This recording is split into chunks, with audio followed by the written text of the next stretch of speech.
we are here for an introduction into Catalyst from the Catalyst school. From a really high level perspective, we won't go in any rabbit holes, as the most of you know. There are a bunch of very deep and dark rabbit holes, and we won't go in any of them. If not, we will still be in the call in a week from now. So let me share my slides for a second. We go over the whole Catalyst process a little bit and try to capture everything what is, let's say, the most important, most relevant. Okay. So first, this is a workshop from the Catalyst School. The Catalyst School is nothing else than an assembly of a bunch of really experienced, skilled, committed, and engaged people from the Catalyst community who came together and said, hey, we want to help new people getting into Project Catalyst, understanding what it is, and yeah, being participant. Then first, Project Catalyst. Let's start what is Project Catalyst about. At very first, it's fucking overwhelming. And this doesn't change from as you joined just recently, or if you're an expert since a half a year, this stays all the time. It's overwhelming. Totally. Exactly.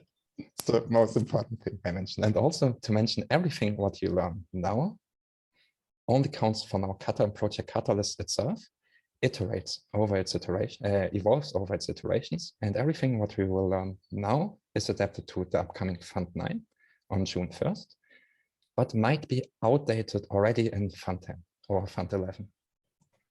The analogy that used to go around was drinking from the fire hose. So it's quite a nice analogy, the fact that there's just this spurt of stuff happening and you're going to try and take what you can from it. But yeah, so have fun in drinking from the fire hose if you're new to it. Definitely. And you're very invited to do so. Then one sentence which tries to capture as well what Catalyst is it's a safe environment to explore the highest potential of human collaboration, which is announced in each weekly town hall. And this is really a really important sentence, because this sentence explains the mentality and the atmosphere, the culture of Catalyst, and is very much present wherever you go in Project Catalyst. Catalyst distributes funds through funding rounds, which are now based on a 4-month funding cycle. For example, in Fund 3, it was a 6 weeks funding cycle, then went to a 3-month funding cycle, and now to a 4-month funding cycle. So you see already, okay, it's changing. And it's an ecosystem based on community roles and activities, really important. It's a whole ecosystem which is built on participation. And this comes mostly and definitely from the community itself. Means the community members define themselves as well what Catalyst is. And at the very end, it's an experiment to refine blockchain-based economy, governance, community, and social impact. And it's much more in creating processes instead of products, I'd say, to this as well. Phil, anything to add? No, you're doing well. Okay, let's go. Then let's first go into a Catalyst cycle. Catalyst cycles now, like explained, for example, one Catalyst cycle lasts 4 months. Then the next cycle takes place. Means we have 3 cycles over 1 year, Fund 9, 10, 11, and so on. Each cycle is mostly designed. This small parts in the cycles are always changing, but stays the most important. You can see it between 2 categories. We start each funding cycle with an ideation phase. Means here's the phase where you come here to insight sharing about your ideas, what you would like maybe to propose, but you don't see maybe, you have the idea, but you can't see it as a proposal. You share the idea already, get a very early feedback.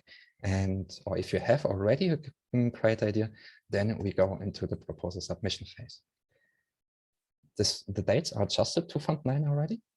And you can see they're mostly built in 1 week cycles.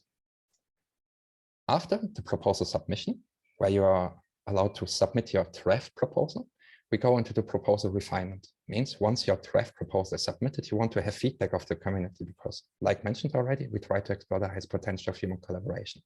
What you do is put your idea out there already, in the best case on an early stage, and then the community comes already, checks your proposal, checks your ideas, and make suggestions for improvements or whatnot. So you get already community feedback by building your proposal along its way. Then we go into the last stage, which is the proposal finalizing phase. And this is the part now where you really have to finish your proposal. After this, the proposals are locked and you can't edit them anymore. And the version which you submitted as a finalized form, this is the version which the voters will see as well to vote on. After the ideation phase, I'll just come in there for 1 second. In the previous fund 8, those 3 stages were actually melded into one submission stage, and we're not sure whether that's going to happen this fund or not. So if it stays in this way, then it's confirmed. Sorry, it's not confirmed. It's not confirmed. That's right. So if it is this way, then the opening for submission is the only time you can add a proposal, and after that, the addition of new proposals is closed. But last fund, it was experimented to leave that open the entire time. So again, we don't know which way that's going to go. But since you're here getting this information, try to at least put a draft or open a proposal if you intend to propose in certain places in case that window closes for you. Exactly. Thanks, Phil. Then after, let's move back. After the proposals have done that job in this regard and the ideation phase happened, then we go into the evaluation of the ideas. Means now we have other roles coming in, like the CAs and VCAs, community advisors and veteran community advisors. And the community advisors will come now and they assess and rank the proposals. Means they go through your proposal, assess and rank on very specific criteria, to which one we go later, your submitted proposal. And this will be displayed as in a star ranking. After this, after the proposal has been CS'd by the CAs, then the VCAs come and assess the reviews from the CAs. So making sure that there are not any spam CAs who just submit you very bad, let's say, for example, assessments on your proposal. So the VCAs are there to install another quality assurance and quality check at the end of the line. In this phase, there's another part as well, where you as proposer can flag the assessment. Let's say, for example, you submit a proposal and you can see all the assessments by the community advisors. And you can see, hey, the community advisor, you speak, for example, about a project, whatnot, do a Cardano theater, right? And the guy is speaking in his assessment about DeFi. But wait, is he speaking about the other proposal? It's not addressed at all, and this guy gives me a 1-star ranking. Hey, this fucking makes no sense, right? Means you as proposer can come and say, hey, this doesn't make sense for this and this reasons. This assessment should be moved out, and the VCAs will check this then and will decide, okay, which parts of them are in the right.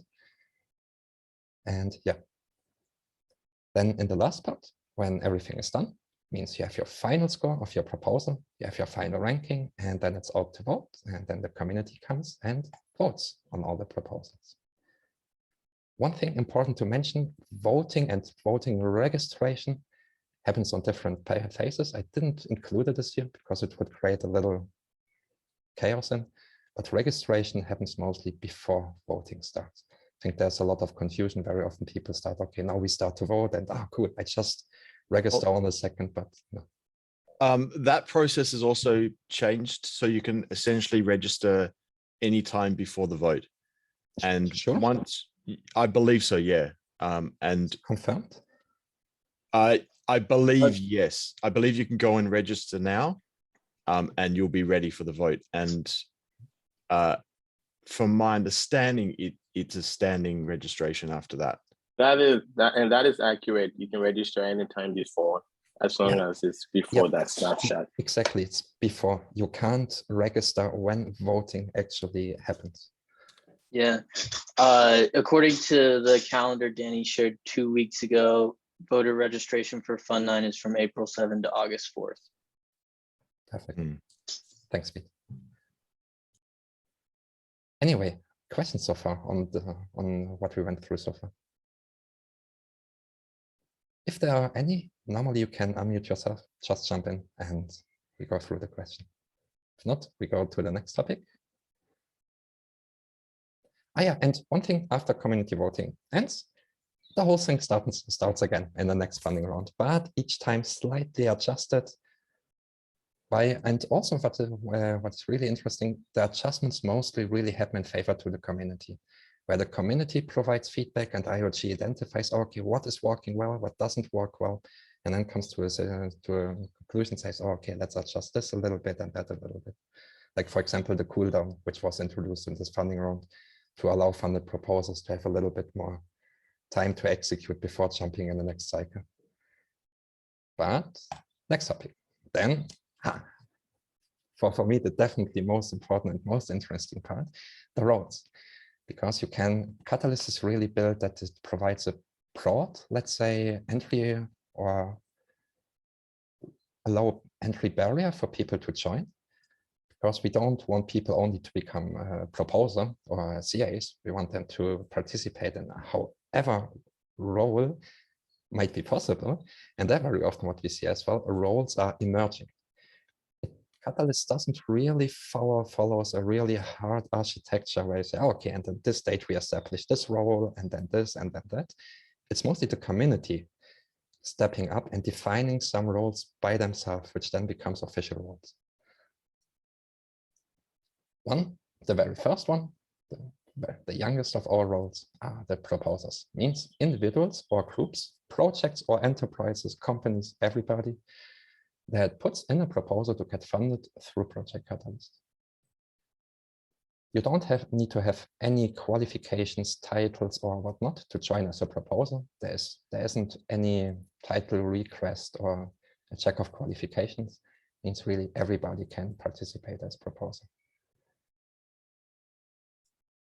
Then you have the proposal mentors, which are experienced Catalyst members, which help new proposals along their way, such as, for example, Phil or myself or whatnot. So people coming into the community, reaching out to some veterans, asking, hey, could you help us or whatnot? And then we try to help them realizing their ideas. They might also be specific experts in a certain field or have business knowledge or something like that as well. Exactly. After that, we have the CAs and VCAs, the community advisor and the veteran community advisor, like mentioned already. Those are the guys who assess and rank all the proposals. Then we have the voter, everybody who holds ADA. I think still the minimum amount you have to hold to vote is 500 ADA.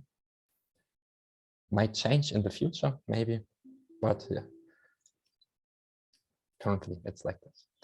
Then the next one are referrers, means you can, if you bring, for example, a new project into Project Catalyst, they become a proposer and run the project. There's a special field when you submit a proposal where you can add a referral. You simply add the email and a short rationale. And exactly, those people are rewarded as well, but to the rewards in a second. Then we have the funded proposals, also called coordinators. Nobody knows why, because yeah, maybe they coordinate their own projects, but yeah, misleading title a little bit, but yeah.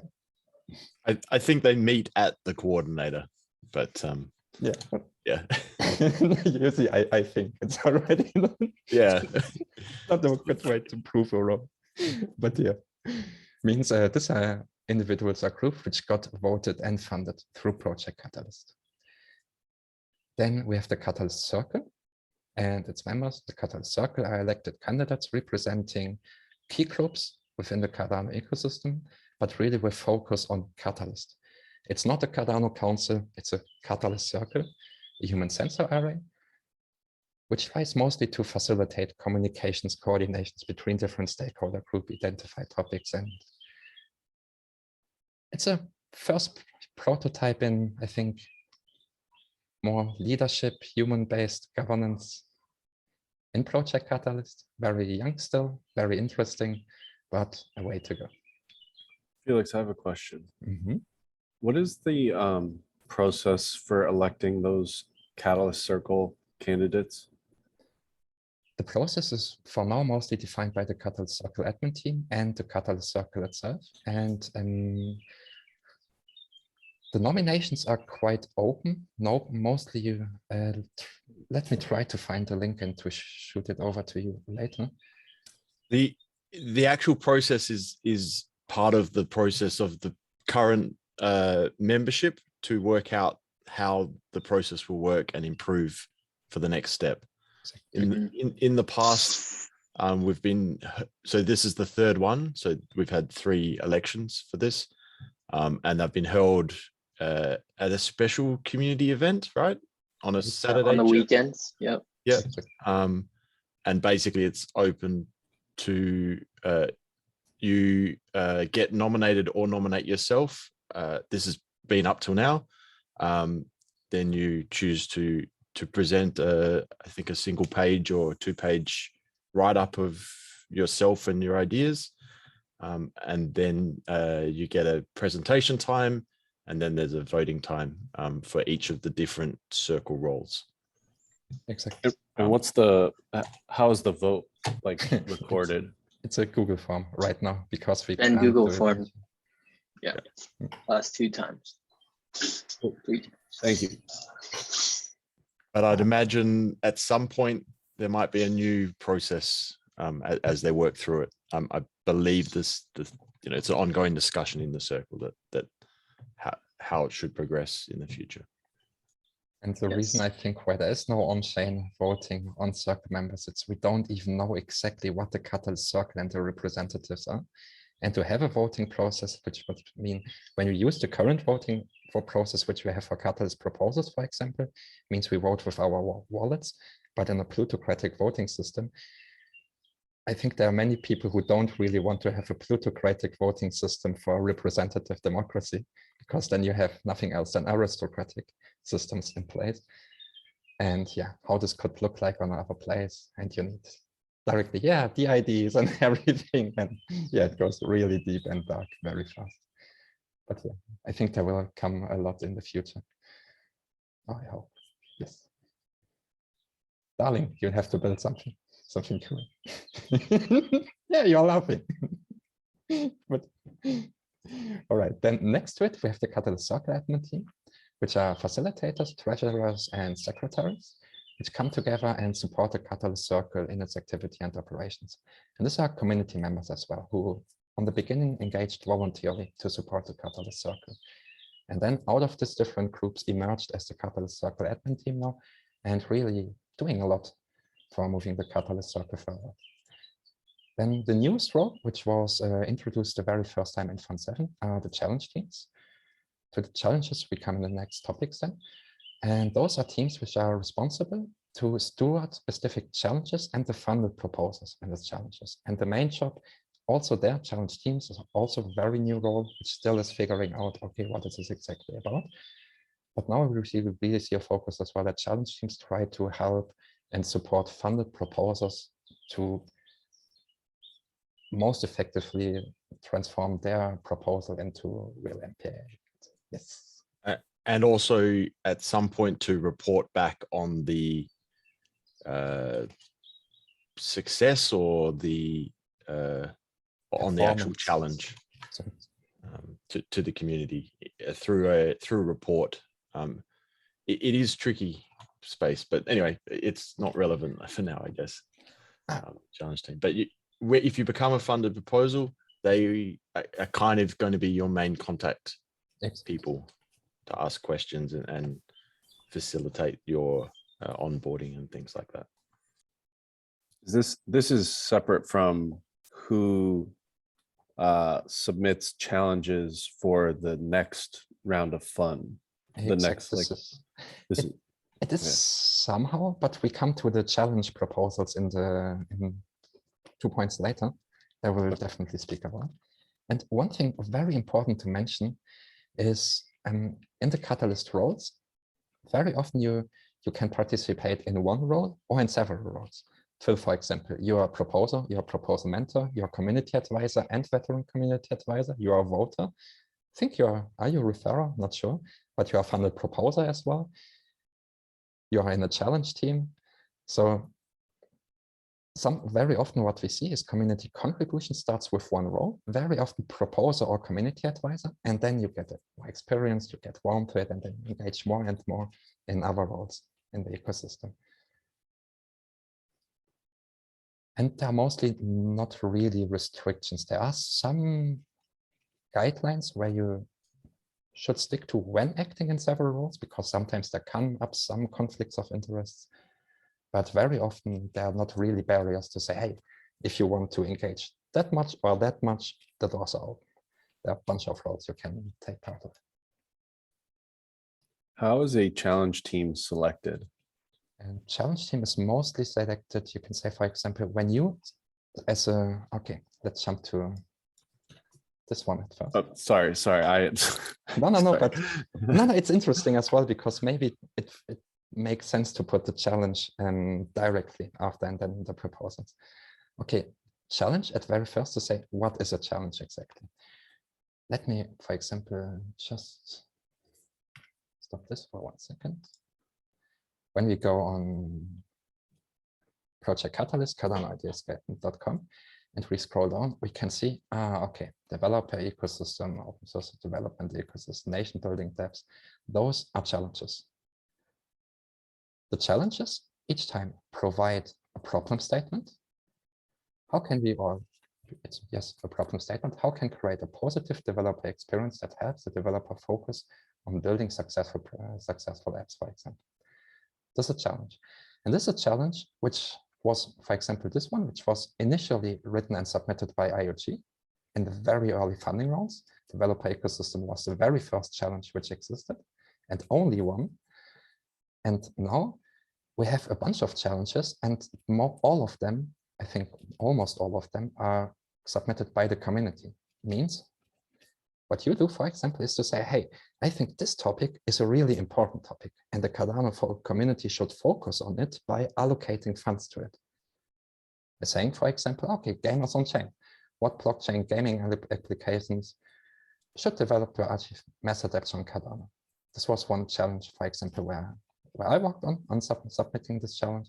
And you simply say, hey, okay, we think this is important. We add a budget to it. And this becomes a proposal. And like on the other proposals, the community votes on the challenge proposals as well. So all the challenges are submitted, checked, validated, and voted by the community. You can think of it as the direction setting of the next fund in Catalyst. And it's the focal points as the community agrees through the vote of what the next fund will be about. Exactly. And let's try to capture it again a little bit. A challenge is, at very first, the community provided problem statement. It says, okay, there's a problem, we want to work on it, and the solutions are actually the proposals which are submitted in the challenge then, right? It acts as a subfund with a life cycle of 4 months. Means to have the same challenge in the next funding round, you have to resubmit the challenge, and the challenge needs to be revoted by the community in order to move across several funding rounds. And like mentioned, submitted and chosen by the community. Then, like mentioned already, okay, in the challenge, we provide the problem statement, and the solutions are the proposals then.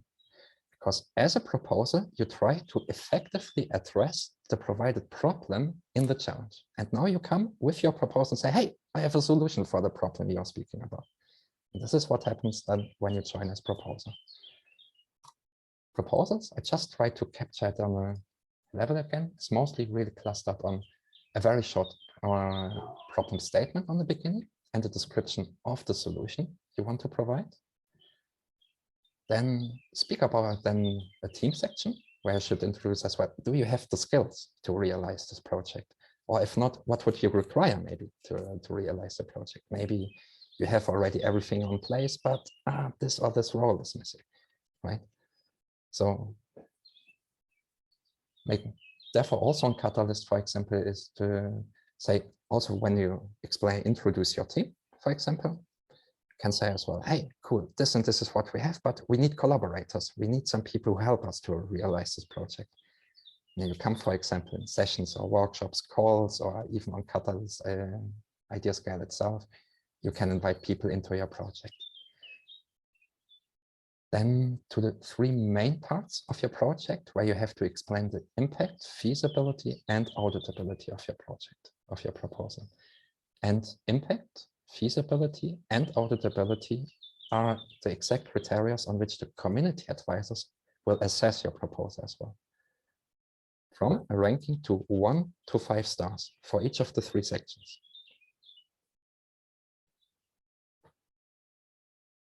Can be, for example, that you join as a first proposal and you have an impact, your idea could generate an amazing impact. The feasibility seems really well as well, but you don't have anything set up. You don't have any auditing processes or whatnot, and you can't really display it. And then it might be possible that you receive 4 stars in impact, 4 stars in feasibility, 2 stars in auditability, for example. And then what you do already is say, ah, cool, okay, I got not such a good rationale on it, improve already for the next funding round as well. So really use the feedback from the community to improve your ideas, your project, your performance, etc. And for sure, add the budget breakdown to your proposal and let the community know which budget you would need to in order to realize your projects and ideas. Natalie, seems you have, like you have an idea and question. You have a question, questioning face. No. I'm just looking because I was also taking a look at the proposals that Peter showed me before. So I'm just like tying in the knowledge of what you just said. And later I will share the link as well. We added some direct links here as well, where you can find some additional help. Here, for example, is the simple outline, how a proposals look like. What you can do is you copy paste the whole stuff, set up your own document, copy paste the main questions over. These are exactly the same questions you are asked for when submitting your proposal officially on IdeaScale. Set it on a Google Doc, put it into edit right for everybody, share it with your team. And then at the end, when you have finalized everything on the draft, just copy paste the stuff over to IdeaScale then. And some links as well for where you can get some more help. Then challenge we have been already. Then voting, one of the darkest parts of Catalyst, because we have a plutocratic voting system. Means plutocratic means those who have the most to say. A little bit, right? So in our case, it means voting power is the weight of your votes determined by the amount of staked ADA. Means in our case, let's say there's a proposal and I have 1000 ADA, means my vote is 1000 ADA strong. Somebody who has 5 million ADAs, his vote is 5 million ADA strong, right? So a single person with 5 million ADA can outplay a bunch of other people who just hold small wallets. The reason to use it anyway is to say, okay, but if people invest that much in ADA, they have a certain, let's say, commitment already. They take it very serious, maybe, right? They have stake in skin in the game, a little bit like stake pool operators say as well for the pledge, because they have something serious to lose, right? And if you have people who show this commitment, you want to give them some rights as well and say, hey, if you have a lot to lose, we count on that you will make a good decision because you have something to lose, right? Which could, for example, let's say everybody has 1 vote, then you just need a spam army to output anything, right? For example, or bot army or whatnot. I'd add there that, like everything else, like we said at the start, that it's subject to change in the future. Exactly. There's a group of a few proposals out there looking into quadratic voting. I'm sure IOG is also doing their own research and investigations. So that situation is probably okay for now. It is what it is. So far, there hasn't been any information to say that large ADA holders are acting up in the ecosystem. but obviously at some point, it would be good that it's explored further and possibly changed. Exactly. And at this point, I think we can count a lot on the community who will just come and build amazing tools and doing their own stuff, simply providing amazing services to the community. And I think it's a lot what IoT desires as well. And then how the voting system works right now. You as a voter, once registered with a snapshot of your wallet, you will be able to vote for and against however many proposals you want. You will all time vote for or against with your full voting power. Means you have registered, for example, 1 million to vote. You will vote for or against each proposal if you want to with the whole 1 million. It's not like, oh, okay, you just vote with 10K of this 1 million or just with this part or not. Then in order to, to define the ranking of the proposals, you have the amounts who vote for a proposal. Means, Steve, you have a question. Go first. My question is about what's the general social structure of how people use their no votes. If that's, I'm curious to know how people decide, you know, you don't want to downvote somebody's idea, but how would you say the community generally uses no votes in the voting process? And if that applies to what you're talking about now, you can answer it. If you want to hold off. Yeah. Phil, you want? I wouldn't say there's much information out there exactly how people use their no votes. It is interesting to see that most proposals do have some level of no votes. So that's very interesting that there's, but we did conduct a survey that we're going to release, but that we didn't actually explore we didn't ask the question of why did, we did actually ask the question, why would you downvote? And yeah, sorry, there is some information. The survey should be released hopefully this week if we can get it out. If you ping me on one of the channels, I'll make sure you get that links to the details there so you can have a look at it. And when pinging you, do you spell your name with an F or a P? In email, it's an F, but across the community, I'm Phil K. Okay. So Discord and Telegram, you can find me there. And which Discord and across all Discord, you mean? Most of them I'm somewhere. Okay. But if you go to the main one or Swarm or CA. Just on voting, I've just checked my voter app and it says in a big green thing, your wallet will remain registered across funds until you log out. Oh, perfect. So my understanding is you have to register once, you pay one small fee, you get your QR code, you get your PIN code, you go through the app, use those codes, and then you're good to go for forevermore until unless you log out, and you can always just log back in using that QR code and that PIN code. And one really important thing as well, we speak about only staked ADA.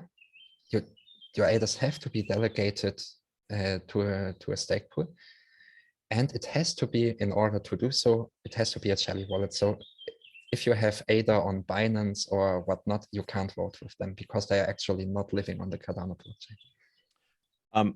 Also on that, because of the UTXO model,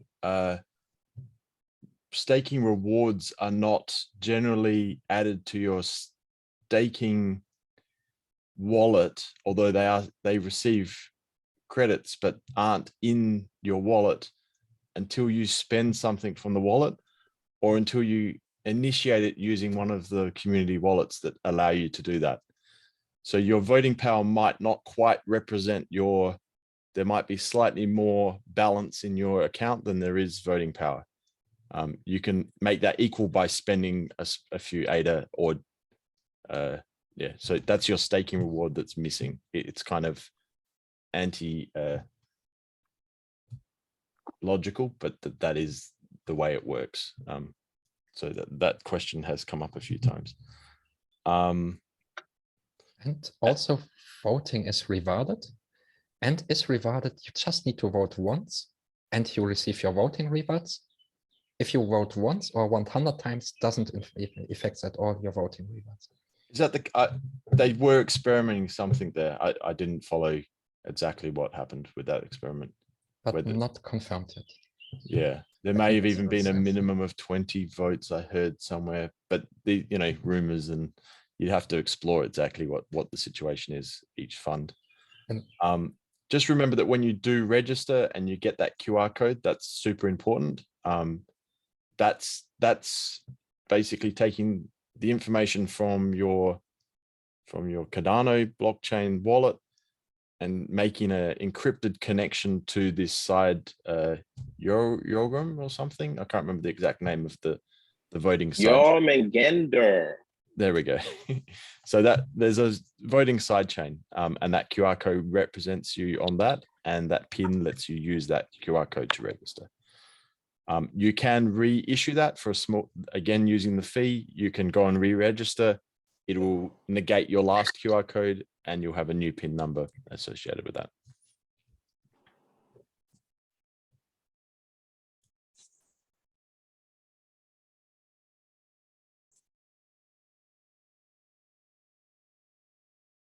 I'm also muted. Felix, you're muted. Yes, so sorry. Okay. Then yeah, to the last part, where we will have a short overview on where the funds are coming from Catalyst, because all proposals are paid in ADA, right? And where those ADA coming from. And the Cardano Treasury, mostly, we have to introduce in this regard, is nothing else than a treasury which collects a small amount. For example, everybody here on the call has a wallet, right? With some ADA. And you made the transaction already, right? With your ADA to somewhere, buying an NFT or whatnot. Congratulations, you successfully participated in growing our Cardano treasury, because each of the transactions, each of the staking rewards, a small percentage goes into a collective Cardano treasury. From this treasury, it's the same treasury on which block production rewards are paid as well. They are collected exactly in the treasury, and a small amount of this is spent into Project Catalyst. And the flow, how it looks like, is that we have on the beginning the Cardano treasury. A small part of it is each time allocated to Project Catalyst through a funding round. From this funding round, the funds are distributed to the challenges, and through the challenges, the funds are then forwarded to the actual proposals. And this is where the ADA flows. I'll just, it's not only from the transaction fee, there's also inside the Cardano protocol, there is a reserve that's basically the monetary inflation of Cardano. And some of that gets fed into the treasury as well, each epoch at a reducing rate. I think right now the Cardano treasury is something about, I just wrote something the last day, something about 700 something million US dollars. I'd say it's dropped a little bit since yes. the edit price, but it's in the hundreds of millions. Exactly.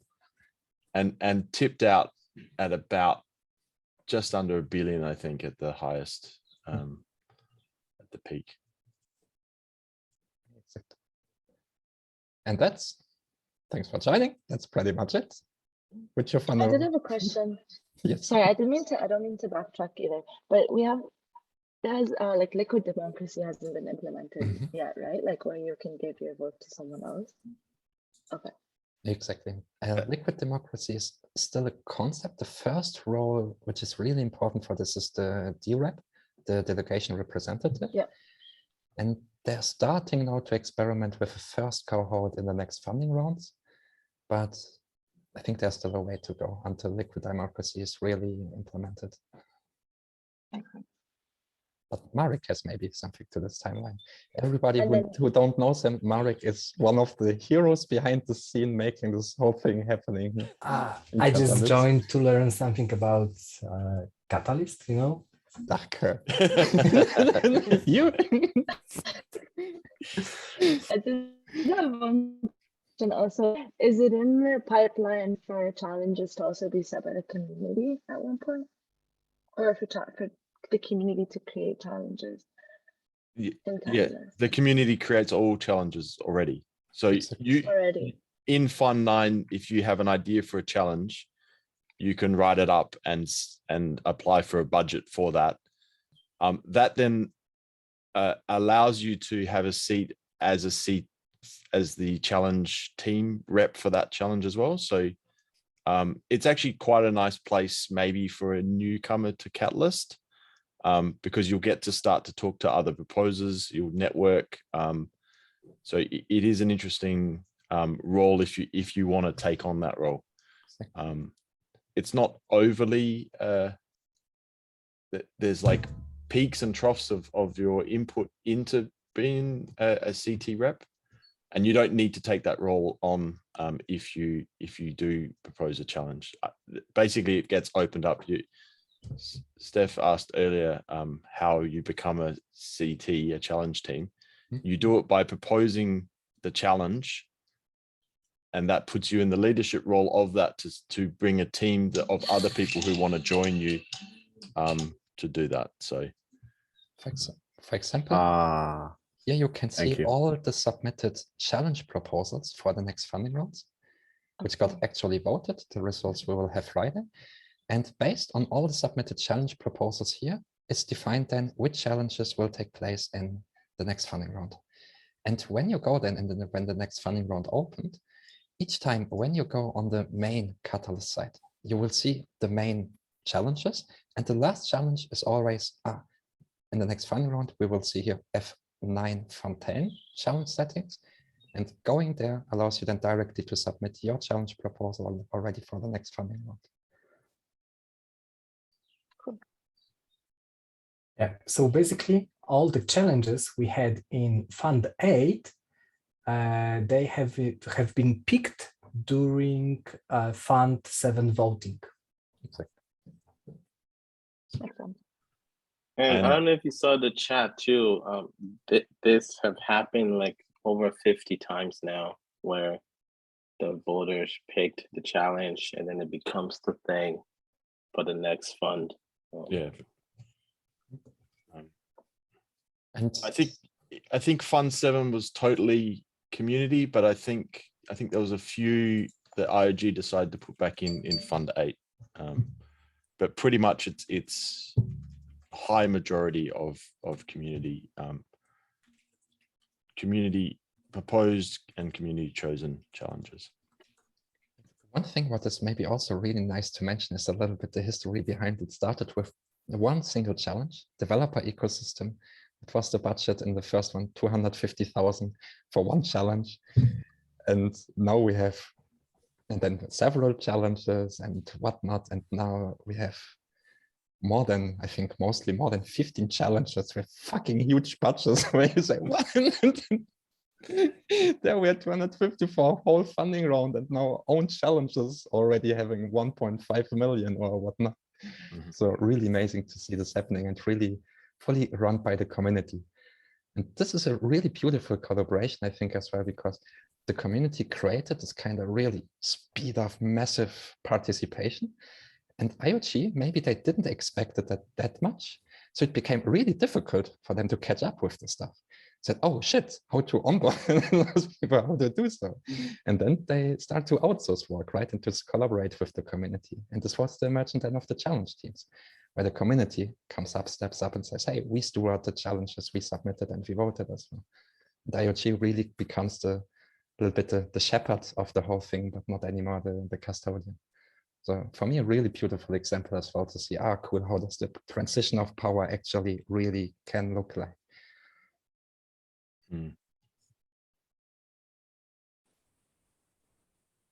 Hello, James. Hi, how's everyone doing? Good, good. Bit late on the conversation. All fine. We are never too late. Yeah, all having fun? Definitely. Good. Just finishing an introduction to Catalyst from a really broad, high-level perspective. think running through some The last challenge and the proposal too, it's like if it doesn't get funded, you can submit it again. Yes.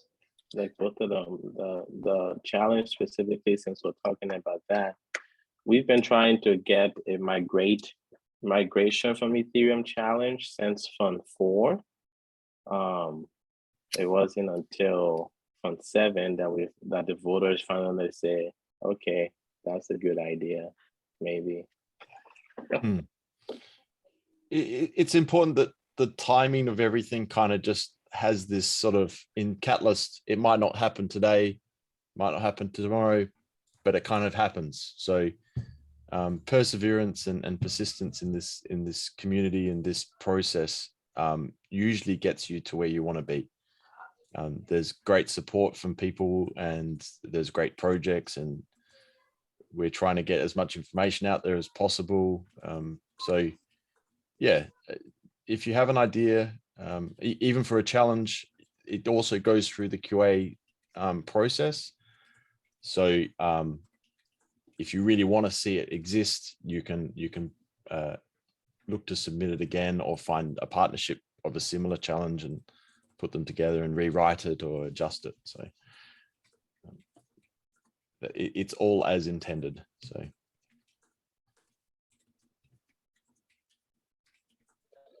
has there been a case where there's like some dispute between, let's say, like circle members or community members and stuff, and how is that kind of handled within Catalyst?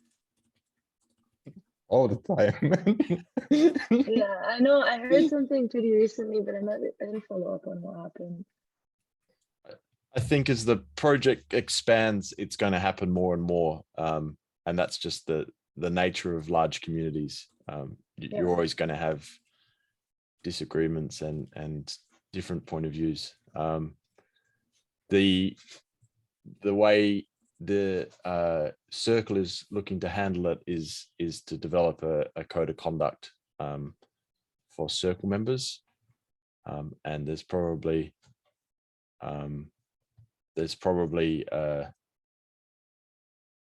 more and more community developed ideas of how to handle these things.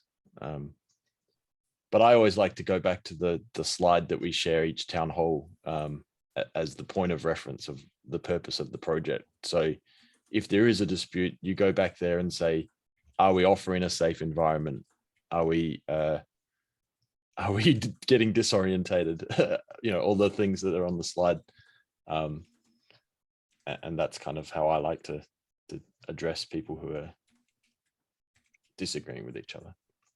Yeah, I think they're kind of, it would be a good thing to have a code of conduct for Catalyst as a whole. I know they're doing it for the circle at the minute, which is great. And obviously, part of the role of the circle is to when those lines are crossed, they can step in. But I've chatted to people in the community who have felt that certain groups can be sort of marginalized, and not that at the end of the day, if you're in a community that's sort of global, you've got people from all different walks of life who've been sort of brought up with sort of different moral bases. So I think it's probably a good thing to have it kind of spelled out. I know that most, I came into Catalyst sort of with like a big smile and wide-eyed and thinking that everything's like really rosy, which for most people it is. Most people I've met have been great, really supportive and open-minded for all communities. But if anybody's being made to feel uncomfortable for whatever reason, if there's not that having a code of conduct make any difference to an individual's perspective of how they should behave, but at least there's a reference point. So if a line is crossed anywhere, there's a sort of set out sort of code that can be referred to say, hey, that's not acceptable. I wonder about an overarching code of conduct or something, because you're always going to have, in a growing community, if we are going to impact 1 billion people, you can't expect everyone to operate under the same code of conduct. You've got different cultures, different opinions, all sorts of things. So I think it's kind of up to the subgroups that form inside the overall Catalyst and Cardano community to work on those things themselves, I feel. Because if we it's the same thing. There's an argument, some people are looking to get a Cardano or Catalyst constitution, but there's also some people who are very much against creating a constitution. And that's kind of you're always going to have these two sides of discussions and arguments. So I think it's also for Catalyst, it's really important to mention that it's not made that we are all agree all the time. The main goal of Catalyst is to say, however we are agree or not, how the fact are we arrive to do effective decisions together beyond our disagreement. Yeah. Because if we are agree or not, should not impact or affect a decision which needs to be done for the collective. I think this is really the main part, and this is extremely difficult to educate to people and to explain, to say, hey, you are not agreed, that's fucking great, because we need all the different perspectives. We need all these different perspectives to find the common ground and to make a decision, which is maybe not great for everybody, but good enough for everybody and good enough for the whole together, because it was made together. I also wonder, as the system is set up, if you're feeling marginalized, assuming you're not the only one feeling marginalized, because maybe that's something that you need to look at for yourself. But if you are forming a group of people who feel marginalized, the system's set up that it can actually help you build a proposal. You can submit a challenge setting to ensure that your marginalization is reduced. And at that point, then you can submit proposals to that challenge, because there's no restriction to that. As long as the challenge thing wasn't written for only one proposal, it's written in general. So if you're talking to marginalized people, I would suggest that you form some sort of group that can bring those issues to light and look to how you can fund so that you're not feeling marginalized, so that they're participating in this decentralized organization that we're doing. Of course, we were small before and now we're bigger. We had little funds, now we have more. It's still not massive, but there is room for more participation, more discussion, more funding, right? So and more conflict. Yeah, and more conflict. But the point is you could have two competing challenges, both funding different ideas, but they're both still under the Catalyst umbrella, both funded, both looking at, like one person might be looking at quadratic voting and another might be looking at liquid democracy, right? These are kind of competing ideas, but there's no reason why we can't have both. And people will gravitate towards the one that they choose. So for example, in this funding round, we had a really nice example already, because we had cross-chain collaboration and the great migration from Ethereum. Two challenges which do nothing else than say, hey, let's onboard projects from other blockchains to our spaces, right? And a logic sense would say now, but why the fuck are there two challenge proposals when they try to do exactly the same? One specifically through Ethereum, the other to cross-chain collaborations in general, right? But it isn't that bad that you have two challenges and both of them get voted, both of them get elected, and you see already, hey, both of them made it. They are in direct competition. They didn't coordinate it and merge their proposal, but this shows us, hey, the Cardano community says this is really something what they want. And they express their opinion by voting on two challenges, which are almost the same, right? And then you don't have competition between them. You have much more healthy collaboration, because there's no fight between the challenge teams and saying, hey, you are fuckers, we have the better challenge, but not at all, right? It's interesting that happened twice actually, because there was a an self-sovereign identity as well as a teleprism challenge as well. So there's kind of like these spheres of interest, and they bubble up into the community and they get voted on, because obviously SSI is a big thing at the moment that everyone's trying to look into, and finally we've got this ERC20 token on the testnet, so people can start actually programming for it. So, well, that's in the zeitgeist, that's in the space for people. So four of the challenges were kind of in the same space. So it's definitely, it's a dynamic environment, and it's quite interesting to be here. I did have one more question before I go, because I actually have to hop off for work. But is there some, and you might have touched on this, so I'm sorry for backtracking, but what's the process look like after projects get funded? Is there some sort of like aftercare system, should I call it that? Or how do we ensure that funds are going where they're going, or, you know, just that sort of concept?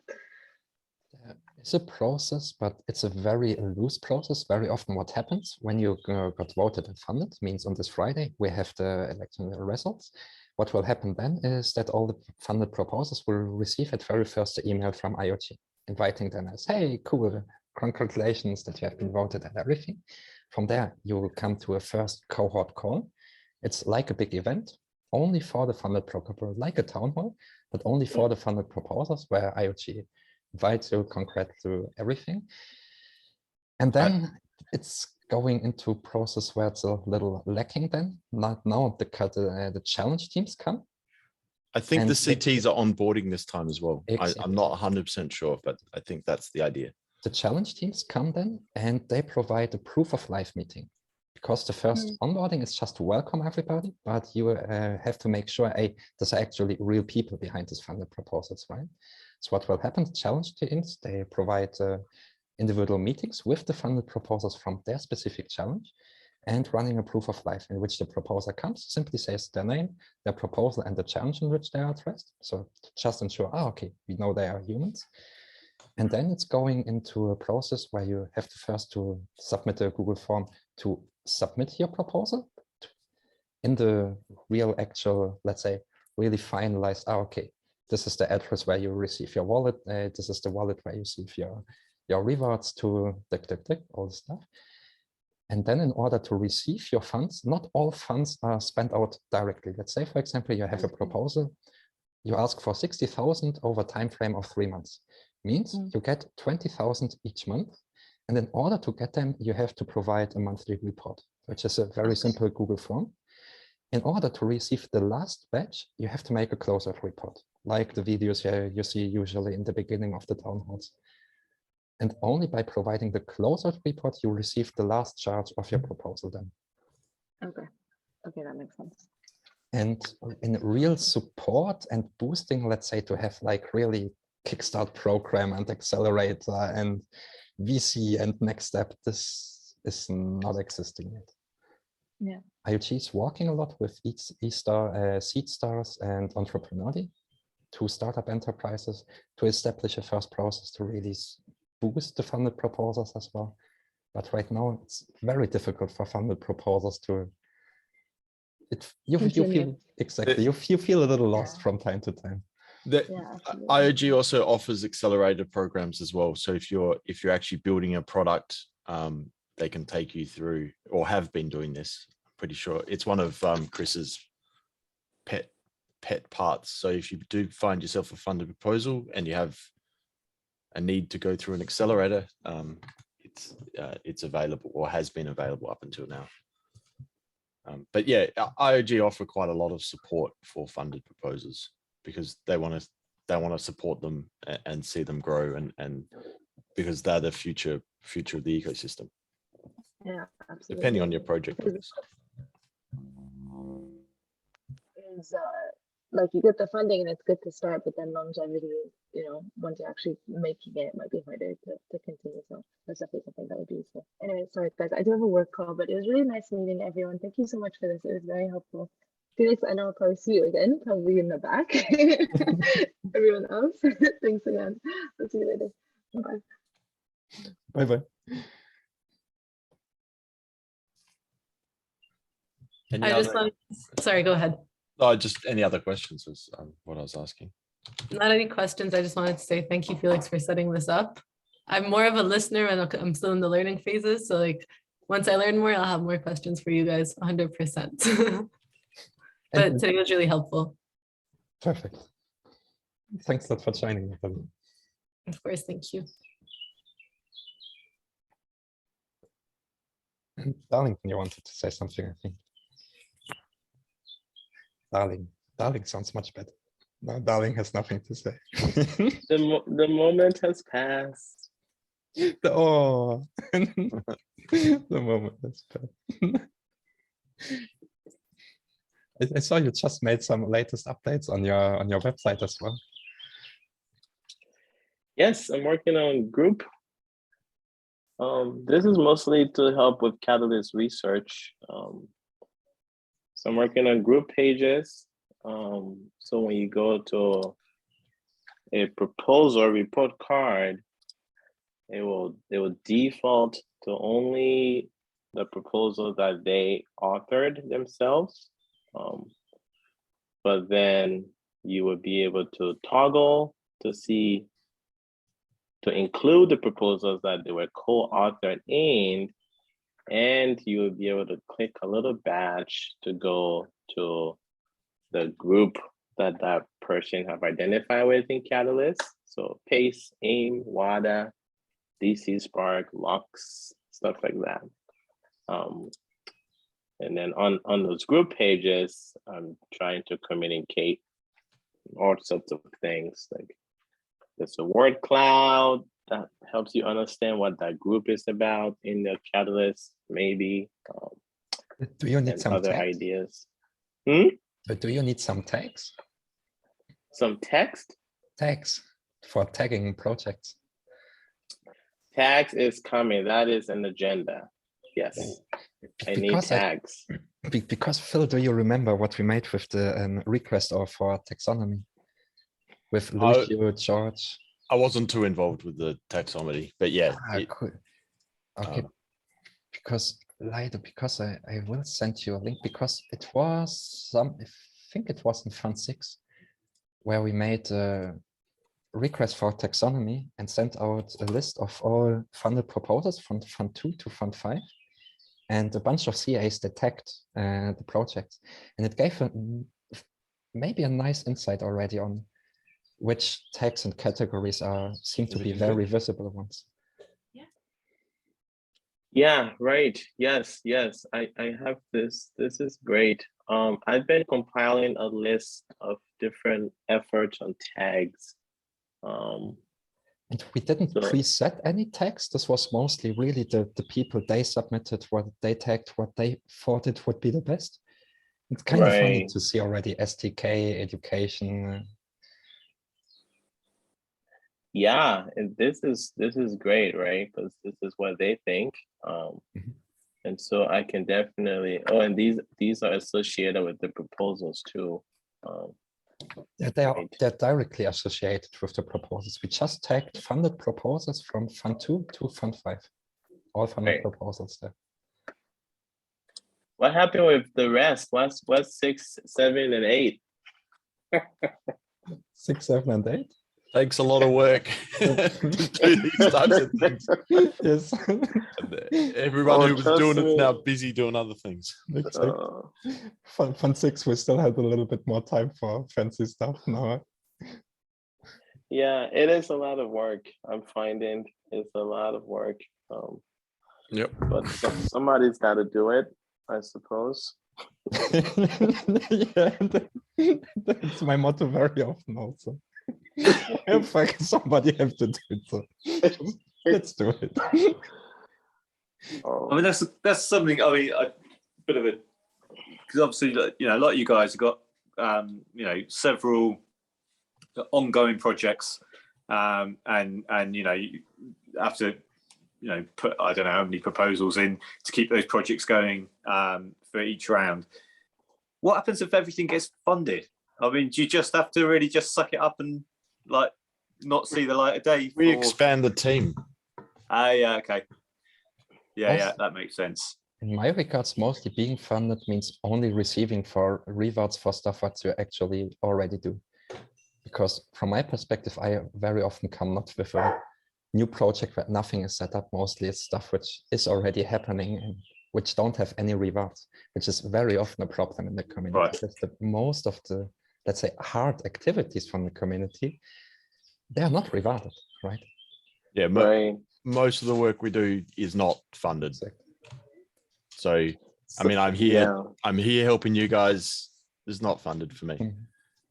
So it's just because I love the community and want to see it grow and bring more people in. So this has been the challenge for the last year and a half, basically. How do we fund ourselves ongoing, Right. so that we can participate how we love and deliver value, but a lot of the value we're delivering isn't actually visible because it's human interactions and discussions and talks, not necessarily DApps and things. And we haven't solved this problem yet of how to fund. I mean, basically all the money that AIM has gone to developers to build the stuff. So I don't have a livable wage yet. Yeah. Hoping Yeah, this is the Fund thing. A- This is what I'm trying. Finding it hard to get my head around. Looking at proposing, sort of going forward. Is the balance, because we've all got to live. You're in this ecosystem with this this treasury. It's got all these projects going, but I from my sort of perspective, I see all these, the best people in the community, or the most active people, are doing a lot of work, and even if it's even if you're because I've been a CA and I'm in some groups for the CAs, so I see Nadia jumping from group to group to group to group, and yes, obviously she's got some funding. She's not funded for all that work she's doing. You know what I mean? It's never going to cover the amount of work, and it's the background work that offer that. I'm there, and I've sat through some meeting with Mason Collins, and afterwards I've thought something, and I'm like, I just want to ask this question, and I'm just about to go and type it through, and I'm like, hang on a minute, if everybody's doing this, how it's kind of unfair on the people that are actually giving the support. We do it by choice though, right? Yeah. But I think this is really important point, because what we see in the community, that we really have this emerging infrastructure, that you have projects, they do not develop business models or whatnot, right? They are really building infrastructure for the community by participating their whole fucking life to it, right? They just literally throw away their social life and their hobbies and everything, and they just are here full time. And you have a lot of invisible work all the time, feeding this infrastructure, maintaining this infrastructure. It's extremely difficult to visualize and to explain this infrastructure out of, if you are not directly related personally to the projects or collaborations. For outstanding side, it's almost impossible to understand that there even is an infrastructure. And from this side also, it's really difficult to then explain it and to say, hey, this is actually what it's starting to emerging by itself. But it becomes really, really important, because I see it with a little danger as well, because Catalyst will say, yeah, 50,000 people on idea scale and 250,000 votes. But when you look on the heart of Catalyst, when you just take out 50 people, James, Nori, Phil, Darlington, George, Lucia, Victor, and Tivo. People. Yeah, that's one thing that really surprised me when there is no infrastructure anymore, right? It seemed massive, it really seemed massive, and then all of a sudden, it just started to really sort of come down to a few faces that are actually really driving the thing forward.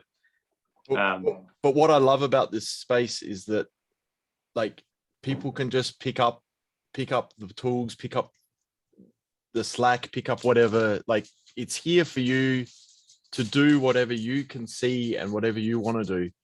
It will take perseverance. It will take some effort. It will take some networking. But if you have an idea, this thing will help you build that thing, right? Or at least experiment with it so you can work out if it is a thing. It's much more different than a normal VC fund or a startup or a hackathon or something where people are looking to say, where's your profit? Where's the money coming in? This is saying, here's some money, go do something valuable, and then come back for some more money. If you've proven value, get some more funding, keep going. And eventually, I mean, most of the projects I've been working on are all community projects. None of them are profit making at all. But I can't keep doing this. I need to find some money making processes. So I spent time building my reputation, getting involved, understanding the process very well. And I love onboarding. I love mentoring. So I just volunteer and do that out of my own enjoyment. And on the other side, I'm looking for business opportunities and going to expand out into some things that therefore don't need Catalyst funding. So that's the difference, I guess, that some people are here build, like Swarm is a major part. Like this is part of Swarm, what we're doing right now. People are building, people are doing things. So if you have an idea, but bring it forward and find people to partner with, work with, and build a team around you and make it happen. Yeah, well, it's funny because I've been through this. It's basically because I just done the CA, and I used Catalyst School. In fact, done some work with you. Actually, before the CA work, it was brilliant. Really helped out a lot. And through do a Tuesday. Don't know exactly what its theme is, but it's like it's changed week on week. But it basically was about like identifying, sensing problem changes or something in the CA process and BCA process, which is on a Tuesday, and I came with an idea out of that, and I was like, yeah, great. And it's an onboarding scheme. But I'm kind of, I don't know if I'm just like nervous to move forward. Tommy was like, yeah, I'll collaborate on this. Obviously really experienced and like really clever. And I just, I suddenly start feel really insecure about my abilities to actually put the value in,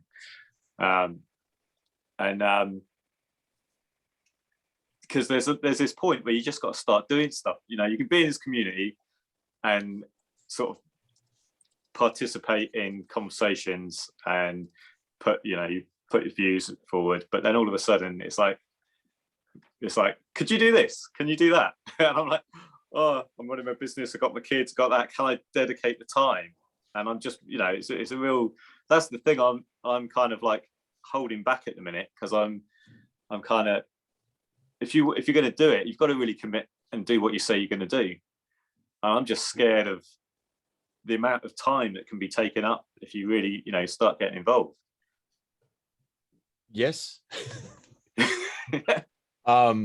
Yes, but I guess it depends how you want to build it as well, right? Like you build it, like Felix was deeply involved with the early stages of Swarm, but now it's kind of taken its own form. It has its own members doing its own things. Other Swarm sessions, other town halls have spawned out from it. So you can be the source of stuff.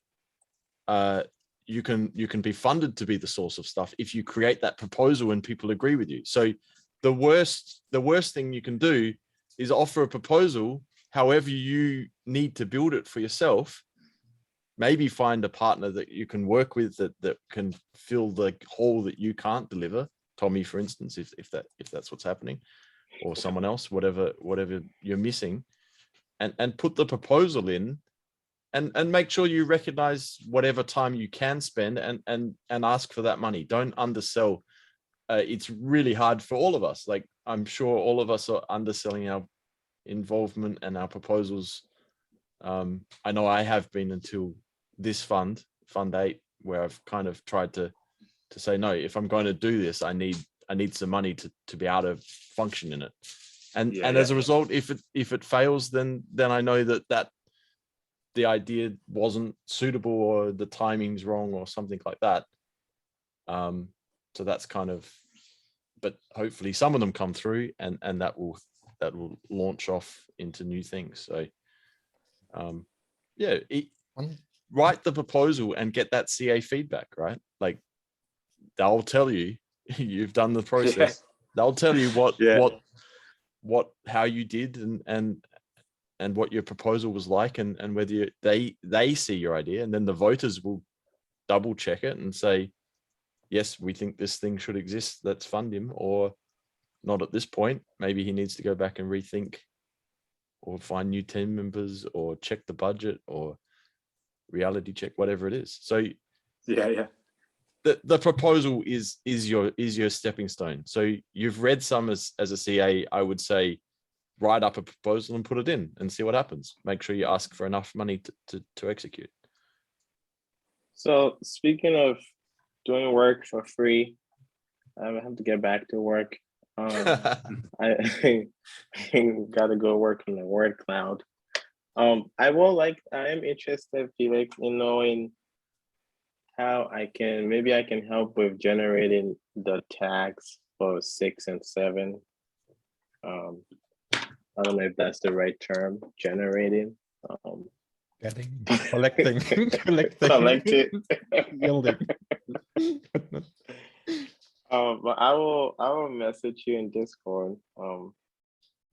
But anyways, this is great. I hope there's more of these introductions to Catalyst after town hall, because the main town hall can be very, very, very, very disoriented for a new person. Maybe too disorienting. Anyways, thanks for the space. See you online. See you in the kitchen. See you in the factory. in the sausage making factory, right?